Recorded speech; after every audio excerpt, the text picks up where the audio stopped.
Tariff लगाएंगे, ये खतरा मंडरा रहा है। रूस से संबंध का तो खामियाजा भुगत ही रही है। हालांकि ये खामियाजा उसने बनाया है जिसके साथ हम खड़े रहे हैं। हम क्वाड के मेंबर हैं। काहे का क्वाड के मेंबर हैं जब क्वाड का मेंबर ही हमारे खिलाफ में एक्शन ले रहा है? हम किस बात के क्वाड के मेंबर हैं? तो हमने कहीं ना कहीं विदेश नीति में हमें पुनर्मूल्यांकन का समय है। और पाकिस्तान और अमेरिका की ये नज़दीकी भी कुछ कहती है, क्योंकि पाकिस्तान आज चाइना के भी करीब है। वो शख्स गाम पर चाइना दावा कर रहा है और पाकिस्तान से मिल के कर रहा है। क्रिप्टो करेंसी पाकिस्तान अमेरिका मिल के कर रहे हैं। रसिया तालिबान को मान्यता दे रहा है। यानी कहीं ना कहीं हम एक रीडिफाइनिंग फेज में हैं अपनी पॉलिसी को। जो फॉरेन पॉलिसी हमारी है उसको रीडिफाइन करने की जरूरत है। मुझे लगता है कि प्रेम कुमार से ये जो फॉरेन पॉलिसी की बात हम जो कर रहे हैं रीडिफाइनिंग, ये आई थिंक हर देश के लिए हो गई है। यूरोप के लिए भी हो गई है, नाटो के लिए भी हो गई, नेटो के लिए भी हो गई। लेकिन मैं भदौरिया साहब फिर भी इस क्रिप्टो डील को जो ट्रंप की फैमिली और पाकिस्तान के बीच में हुआ है, ये एक प्राइवेट डील समझे या इसे कोई एक ग्लोबल स्ट्रेटजी समझे? मेरा कहना तो यही रहेगा कि इसको प्राइवेट डील समझे। मगर आप सोचिए कि जो अमेरिका का जो डॉलर है वो हर जगह प्रचलन में है। ज़्यादा से ज़्यादा हर देश उसको यूज कर रहा है। और अमेरिका ने अपनी ताकत भी उसी पे लगाई कि उसके डॉलर कभी कहीं से कहीं कम ना पड़े, डाउन ना हो। अभी जैसे तेल का जो हमारा जो भारत का रसिया के साथ जो लेन देन शुरू हुआ, तो रसिया ने और भारत ने सोचा कि हम अपनी करेंसी में इसको बढ़ाते हैं। तो अगर रसिया और भारत और चाइना और भी इनके सहयोगी जो देश हैं, अगर डॉलर को छोड़ के अपनी करेंसी में व्यापार शुरू करने लगते तो डॉलर तो कमजोर पड़ेगा ही। तो अमेरिका सोचता है कि डॉलर कमजोर ना पड़ जाए, तो हो सकता है कि उनने विकल्प उसका देखा हो कि साथ साथ हम क्रिप्टो को भी आगे बढ़ाएं। अब उसको सहयोग के लिए कौन चाहिए? तो सहयोग के लिए वही देश वो ढूंढ के लाएंगे जो उनकी हाँ में हाँ मिलाते हैं। जैसे पाकिस्तान है, पाकिस्तान तो यूएसए के साथ भी उसके संबंध इस तरह के जहाँ बैठ जाएंगे, जो कहो करने को तैयार है। और सबसे बड़ी बात आपने ये देखी होगी कि डोनाल्ड ट्रंप ने पाकिस्तान के जो जनरल हैं, अब तो फील्ड मार्शल बन चुके हैं, उनको हर मीटिंग में हर जगह बुलाया है, जिस तरह से उनको भोज पे बुलाया।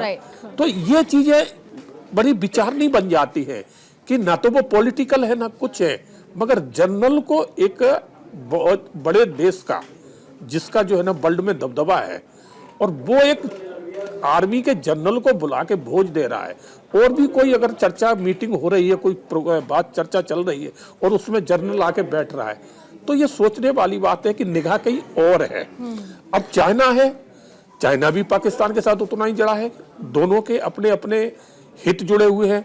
चाइना भी पाकिस्तान में आपने देखा होगा कॉरिडोर बना रहा है, वहाँ जो मिनरल है उनके ऊपर भी चाइना की भी निगाह है और अमेरिका की भी निगाह है।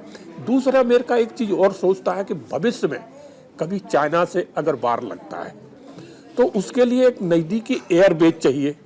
तो वो एयरबेस उसको कौन उपलब्ध करा सकता है? सिर्फ पाकिस्तान। भारत तो करा नहीं सकता कभी किसी के भी खिलाफ, ना भारत अपनी जमीन पे किसी को आने देगा। तो ये सब चीज देखते हुए तो अब इन्हें लगा कि हो सकता है कि कभी भविष्य में अगर डॉलर कमजोर पड़ा तो क्रिप्टो को आगे बढ़ा दो।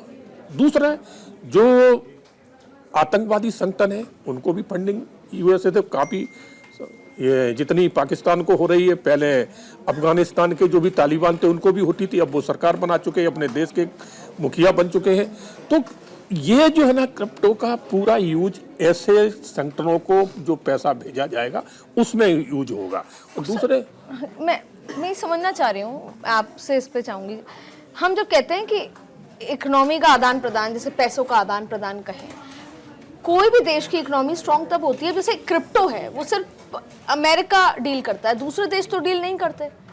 ऐसा नहीं है, क्रिप्टो में बहुत सारे देश नहीं, मैं ये समझना चाह रही हूँ, क्या कोई सामान खरीदा जा सकता है क्रिप्टो से अदर देन अमेरिका? पाकिस्तान अगर चाहे तो किसी और देश से खरीद सकता है? जी देखिए, क्रिप्टो करेंसी अमेरिका की करेंसी नहीं है। ये करेंसीज जो हैं बहुत सारे तरीक़ों से जो है माइनिंग के रूप में आती हैं, और इस पर किसी भी सरकार का, जैसे मैंने कहा, वो नहीं है, कंट्रोल नहीं है। ये बॉर्डरलेस है, कोई भी सरकार उसमें आदान प्रदान कर सकती, कोई भी सरकार नहीं, कोई भी व्यक्ति इसमें डील कर सकता कोई भी व्यक्ति इसमें डील कर सकता है। उसके लिए उसके पास वो करेंसी होनी चाहिए, और इसके लिए सबसे ज़्यादा ज़रूरी है कि उसकी एक्सेप्टेबिलिटी हो। अगर जैसे बार्टर सिस्टम होता था, जिसके अंदर हम कहते थे कि कोई एक काइंड की चीज़ दूसरी काइंड की चीज़ के साथ जो है एक्सचेंज की जा सके, वो एक्सचेंज कर ली जाती थी। जब क्रिप्टो करेंसी में बात होती है तो वो एक करेंसी को दूसरा व्यक्ति एक्सेप्ट करता है, और तीसरा व्यक्ति भी अगर उसे एक्सेप्ट करता है तो उन तीनों के बीच में ट्रेड हो सकता है। अब डॉलर की मान्यता में हो सकता है अंतर आता हो, लेकिन क्योंकि वो एक इंटरनेशनल रिज़र्व करेंसी रही है, उसमें अभी भी ट्रेड होता है। पर जैसे हमने देखा कि रशिया यूक्रेन वॉर हुई है, या जो है और जगहों पे जियोपॉलिटिकल जो है अनसर्टेनिटीज़ क्रिएट हुई हैं, वहाँ पे ये भी बात शुरू हुई है कि डॉलर जो है उसका जो एक हेगेमनी बनी हुई है, या जो एक मोनोपोली बनी हुई है, डॉलराइजेशन की उसका नहीं होना चाहिए। इंडिया ने भी हमेशा 4-5 करेंसीज अपनी बास्केट में हमेशा रखी हैं, जैसे यूएस डॉलर है, यूरो है, या पहले डॉइचमार्क था, फ्रैंक था, ऐसे ही पाउंड स्टर्लिंग है, और बहुत सारी करेंसीज़ को रखता है ताकि वो ट्रेड कर सके। अब ट्रेड में कुछ जगहों पे ट्रेड्स पे जैसे सैंक्शन है या टैरिफ्स लगते हैं, उसके ऊपर फिर ट्रेड करना मुश्किल पड़ता है। तो करेंसीज़ का आदान प्रदान क्रिप्टो के माध्यम से भी हो सकता है।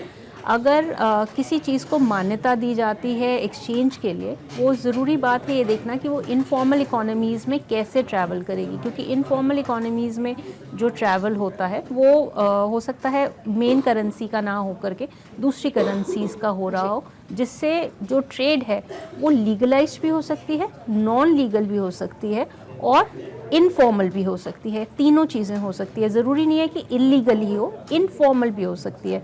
जैसे कुछ सेक्ट्स को अलग कर दिया जाए मेन इकोनॉमी में से, तो उनके लिए वो जो ट्रेडिंग होती है वो कभी कभार इनफॉर्मल ट्रेडिंग में भी से भी आती है। बिल्कुल। तो प्रेम कुमार जी, आपने उस पॉलिटिक्स की बात करी और आपने कहा कि फॉरेन पॉलिसी जो रीडिफाइनिंग मोड पे है, ऐसा नहीं था कि अमेरिका का इतिहास अगर देखें तो तानाशाही नहीं रहा होगा, लेकिन अब जो आप किसी के भी राष्ट्रीय अध्यक्ष को उठा लें और खुद को कार्यकारी अध्यक्ष उस देश का घोषित कर दें, ऐसे में ही तमाम ग्रीनलैंड पे आप अपना दावा ठोक दें, ये सब के पीछे ट्रम्प और अमेरिका की जो मेक अमेरिका ग्रेट अगेन वाली पॉलिसी है, वो आपको साकार होती हुई नजर आ रही है? ये दरअसल अमेरिका उस प्रेशर से लड़ रहा है, जो प्रेशर चाइनीज़ इकोनॉमी के उभरने के बाद और ग्लोबल इकोनॉमी में अमेरिका की कंपैरेटिवली कमज़ोर पड़ने के बाद, इवन जियोपॉलिटिक्स में भी उसकी स्थिति कमज़ोर हुई है अमेरिका की। तो उसके लिए ये एग्रेशन है। ये एग्रेशन अपने आप को बचाने के लिए है, छोटे देशों के खिलाफ है। भाई यूक्रेन मामले में तो रूस के खिलाफ कुछ नहीं एक्शन ले पा रहे हैं, एक्शन यूरोपीय यूनियन ने लिया, फिर भी उस पर कोई प्रभाव नहीं पड़ रहा है। रूस अपनी मजबूती के साथ खड़ा है।